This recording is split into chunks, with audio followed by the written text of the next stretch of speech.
Պարոն Ղազարյան, այսօր դռնփակ ռեժիմով էլ անցնելու դա անձնագրերին է վերաբերում, անձնագրերի կապված հարցեր կան, թե որ փուլում եք փակելու։ Դռնփակ ռեժիմով նիստի բովանդակության վերաբերյալ ես հիմա դժվար թե ձեզ ինչ-որ տեղեկատվություն հայտնեմ։ Իսկ դուք ցուցակի հետ չէ կապված գաղտնի ցուցակով Դուք կրկնում եք նույն հարցը։ Հստակեցնում։ Ըստ այդմ նշանակում է պատասխանը նույնն է, դռնփակ նիստի ռեժիմով տեղեկատվություն ես ձեզ չեմ հայտնելու։ Պարոն Ղազարյան, դիմողները ներկայացնում էին, որ շուրջ 100,000 կարծեմ անձնագրերի այդ խնդիրները եղել ինչ խնդիրների մասին։ Դիմողները բարձրացրել են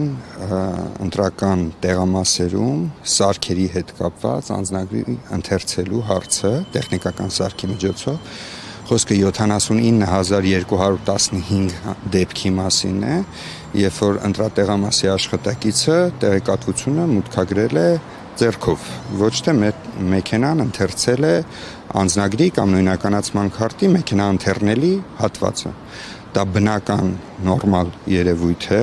եւ կարող եմ նշել, որ Հայաստանի ընտրությունների պատմության մեջ ամենափոքր ցուցանիշն է, որ արձանագրվել է։ Եթե նայեք 2021 թվականի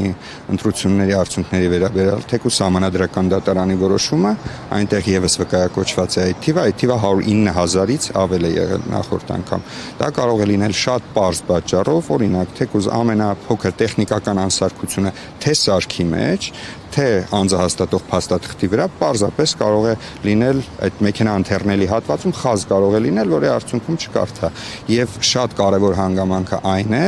որ միայն սարքի միջոցով նույնականացումը չէ, որ ենթադրում է ընտրական տեղամասում ընտրողի անձի նույնականացում եւ ընտրելու իրավունք ունենալու նույնականացում։ Հիմնական ընտրողի նույնականացման գործիքը հենց ինքը անձը հաստատող փաստաթուղթն է։ Այսինքն այդ սարքի հնարավորությունը դա հավելյալ երաշխիք եւ հավելյալ գործառույթ է, որը ապահովում է անձի նույնականացումը ընտրատեղամասում։ Եվ արդեն 5-րդ օրն է դատաքննությունը շարունակվում է, դուք ինչպիսի տպավորություն եք նիստերից։ Հուսամ հնարավորինս շուտ կավարտի կվերադառնանք մեր աշխատանքին, որովհետև ժամանակը